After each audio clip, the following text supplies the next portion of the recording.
So what do you think we make something else with these oysters? Oh, we got a lot more. So okay. I was thinking we could do some barbecued grilled oysters. Great.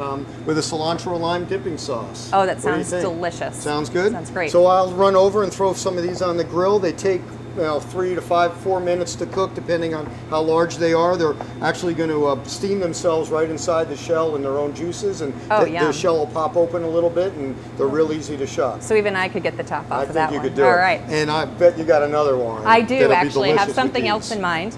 I have the Kim Crawford Sauvignon Blanc from the Marlborough region of New Zealand. Sauvignon Blanc, this is a New World wine versus an Old World French wine that we had in the Muscadet. So it's a slightly warmer climate, so you get a little bit more fruit to it, but you still get a lot of some chalky minerality that would go great with the oysters. But because of the warmth, we also get a lot of citrus notes, which would go great with the lime sauce. And Sauvignon Blanc has a characteristic herbaceous note to it, so I think that'll bring in the cilantro. So I think it's going to be a good pairing. Yeah, sounds great.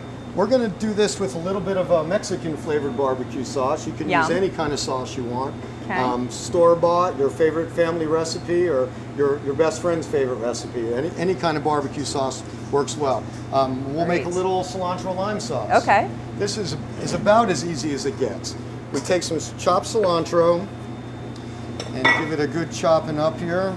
Some equal parts of sour cream and mayonnaise. Great. Some fresh lime juice and a little bit of sugar. That sounds And those really oysters good. are doing a great job on that grill. We got another couple of minutes so they're ready to open. Okay. So when they're done, when that shell's popped, we're going to pull the shell off, spread a little bit of this Mexican barbecue sauce in them. Oh, delicious. And then garnish them with this cilantro lime sauce. Yum. And then we're going to sip some wine to go with it. Perfect. Yeah. So we do chop it up pretty roughly like that. A little bit of mayonnaise. And about the same amount of sour cream. Great. And a couple of tablespoons of sugar. And then we'll squeeze some lime juice in there. Great. If you want to give that whisk Give it that a up, good, okay. that'd be great. This is quite the whisk. I don't think I've ever... industrial strength. Industrial strength. A great way to juice citrus is to roll it between your palm and the counter to kind of soften up the pulp and loosen up the juice.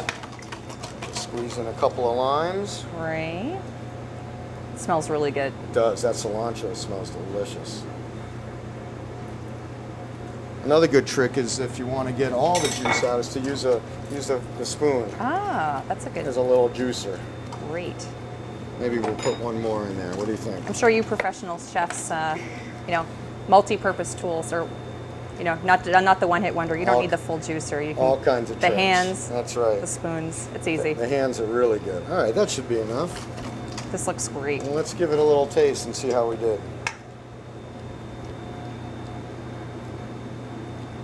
I think it needs a little more sugar. Okay. And maybe a margarita? Margarita sounds great. And a little more lime juice. See if we can get some more out of there. All right, I think that is going to do it. It looks good. All right, we better go check on those oysters because I bet they're pretty close to being done. Sounds great. Let's go take a Let's look. do it. All right, so Laura, these are looking great. You can see with it, they're steaming in the shell and they're starting to pop open. They're boiling themselves and cooking all the way through. So we're going to pop that shell off, put a little barbecue sauce on there, and they're going to be delicious. Just got to be careful because these are hot. The grill's pretty hot. Any decent barbecue grill that you could cook a burger on, that kind of temperature, any inside Gen Air home style grill could work for this. You can see how nicely cooked they are. Great. Beautiful. We'll just do a couple. We'll put a little barbecue sauce on there. Is that your secret barbecue sauce? And this is one of your many? This is our Mexican barbecue sauce. Yum. And just let them kind of steep in there for a minute or two and keep on, do the rest. Great. So these are going to be delicious, Laura. They but right awesome. now, we've got to go to commercial. So we'll be right back with the local flavor.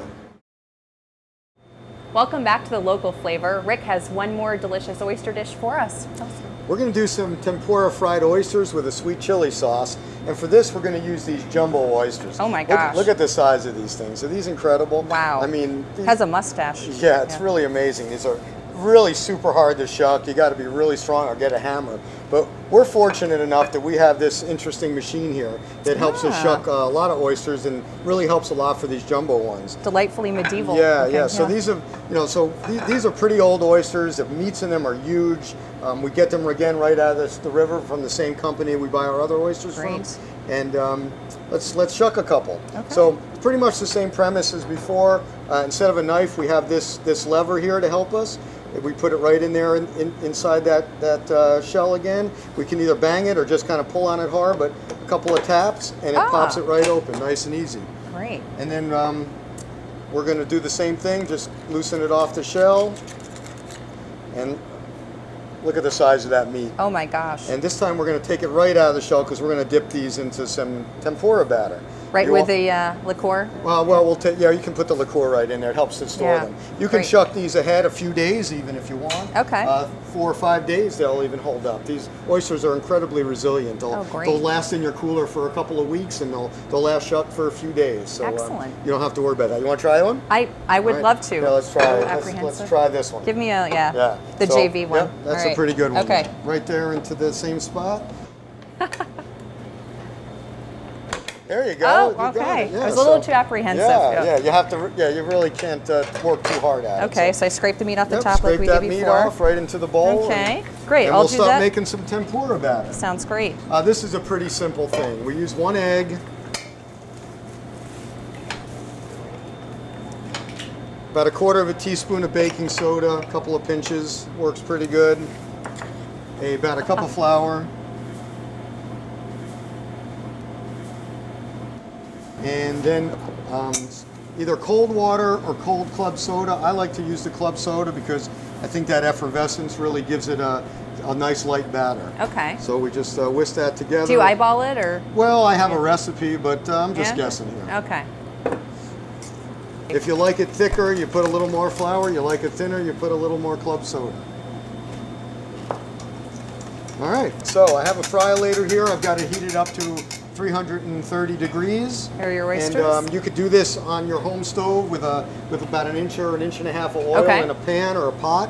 You don't need a fry-later to do it, but if you happen to have one, it makes it a lot easier. I like to drop the basket in before we start and use a pair of tongs. Just dredge it in the tempura batter and drop it in the fry-later. Hold it for a second so it doesn't stick to the bottom. Oh, okay. I'll drop them all in there while that's cooking. Great. You're going to tell us about this wonderful other Yes, one. I am. We have, to go with this chili sauce and tempura fried oyster, we have a Schramsberg from California. Schramsberg Blanc de Blanc sparkling wine. It's similar to champagne, but because it's not, the grapes aren't from the Champagne region of France, we call it a sparkling wine. It has a lot of great acidity, so it'll kind of clean off our palates from the oil, and it also has a touch of sweetness because it's from a warmer climate, so it'll complement the chili sauce really well. How are we doing over there? They're looking good in there. All right, so let's make this chili sauce we talked about. Great. All I'm going to do is take this chili sauce that we've purchased. You can find this in any Asian market, most grocery stores, any specialty store, and a little bit of mayonnaise. Mix them together till we like the flavor, and it's going to go great with these oysters. They're frying up beautifully. This stuff is sweet, spicy, and the mayonnaise just makes it creamy and goes wonderful. Better than tartar sauce with fried oysters. Great. Here, want me to stir? I think, sure, you can stir.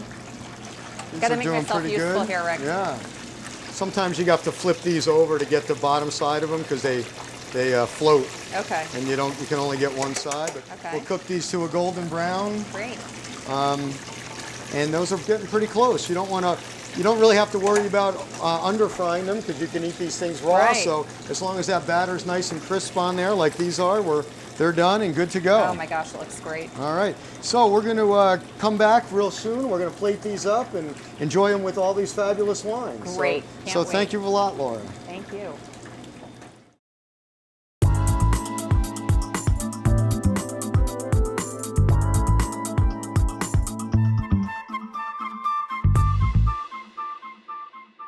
Today we prepared a few dishes with some chilies in them.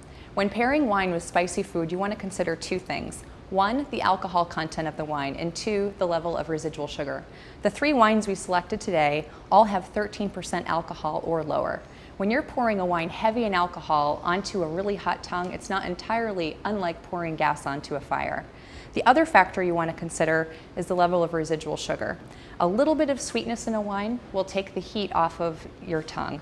So when you're pairing wine with Asian food, Mexican food, or any other kind of spicy cuisine, look for a wine slightly lower in alcohol and with just a little bit of sweetness left. Welcome back. Here we are with the beautifully plated food that Rick prepared for us today, and with our wine. Should we see how we did and how they work together? That was so much fun, Laura, making all these dishes today. And boy, the wines are great and the food looks awesome, and these are fabulous oysters. So I'm starving. Let's verify. We've got, the first dish we did was this jalapeno relish with some oysters on the half shell. And what was our wine again? This is the Muscadet. Exactly. In the Loire Valley.